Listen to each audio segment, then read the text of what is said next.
Hello students, आज हम देखते हैं कि कार्बन डाइऑक्साइड की वाटर से रिएक्शन होती है तो क्या होता है।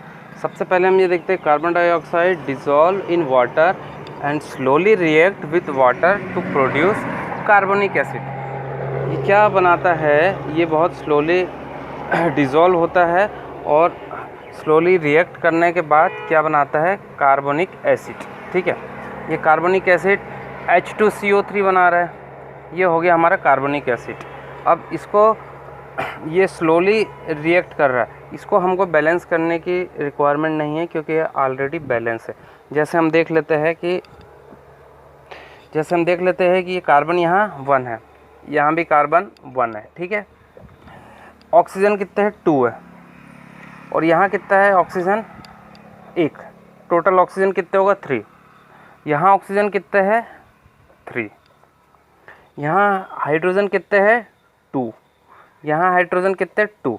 तो हमको इसको बैलेंस करने की बिल्कुल रिक्वायरमेंट नहीं है क्योंकि ये पूरा बैलेंस है। ठीक है, अब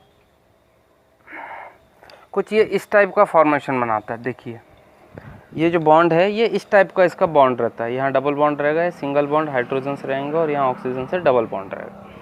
अब ये कार्बनिक एसिड जो है ये इनरिवर्सिबल रहता है। ठीक है, इस इनरिवर्सिबल मीन्स इसको हम इधर से ऐसे करेंगे तो ये बन जाएगा कार्बनिक एसिड, और कार्बनिक एसिड को अगर हम तोड़ेंगे तो वापस से कार्बन डाइऑक्साइड और वाटर हमको मिल जाएगा। इसलिए रिवर्सिबल को हम इस टाइप से हम डिकोड करते हैं रिवर्सिबल रिएक्शंस को। ठीक है, यहाँ भी हमने इस टाइप से इसको डिकोड किया रिवर्सिबल इक्वेशन को। अब ये कार्बनिक एसिड जो है ये वीक ऑर्गेनिक एसिड होता है। ये ज़्यादातर किस में डला हुआ रहता है?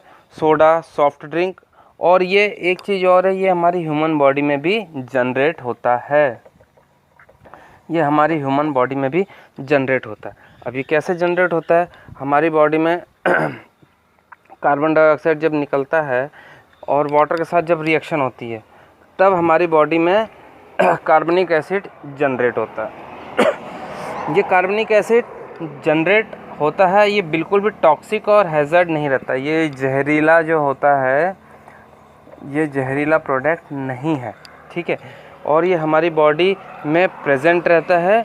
और जब कार्बन डाइऑक्साइड की वाटर से रिएक्शन होती है, जब ये कार्बनिक एसिड बनता है, ये कार्बन डाइऑक्साइड वाटर में बहुत डिज़ोल्व है और इसके बाद ये स्लोली रिएक्ट करता है और ये कार्बनिक एसिड बनाता है। कार्बनिक एसिड बहुत वीक ऑर्गेनिक एसिड होता है, इसका फॉर्मेशन कुछ इस तरीके से होता है और ये हमारी बॉडी में भी जनरेट होता है। ये टॉक्सिक नहीं होता है और हैज़र्ड नहीं होता है, ये हमारी बॉडी के लिए हार्मफुल नहीं है ये।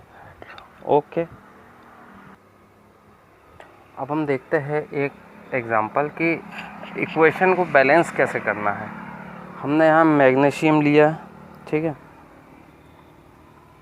हमने यहाँ मैग्नीशियम लिया और हाइड्रोजन क्लोराइड लिया, हाइड्रोक्लोरिक एसिड,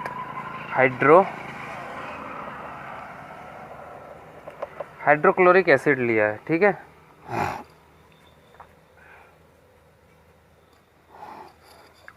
हाइड्रोक्लोरिक एसिड हमने HCl जिसको बोलते हैं। ठीक है, हाइड्रोक्लोरिक एसिड। ठीक है, मैग्नीशियम लिया, हाइड्रोक्लोरिक।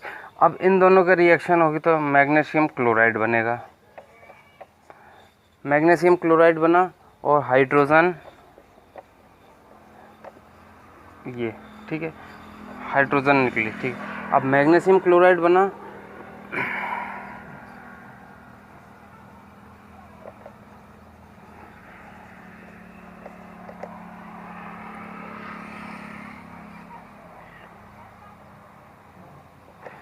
ठीक है, और ये हाइड्रोजन बना। ठीक है, अब हम यहाँ बैलेंस देखेंगे कितना बैलेंस है कि नहीं है।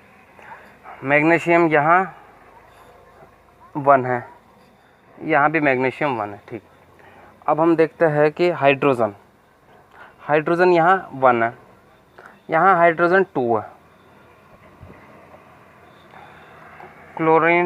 क्लोराइड जो है यहाँ सिंगल है, यहाँ 2 है, यहाँ सिंगल है, यहाँ 2 है, तो ये बैलेंस नहीं हो रहा। तो अब हम क्या करते हैं, सबसे पहले तो हम यहाँ 2 लगा के देखते हैं, ठीक है। मैग्नीशियम तो सही है, इसके लिए हम कुछ भी नहीं करें। यहाँ हमने 2 लगाया तो 2 हाइड्रोजन होगा, ये 2 हाइड्रोजन होगा, ठीक है। ये भी 2 हाइड्रोजन है, ठीक है। अब क्लोरीन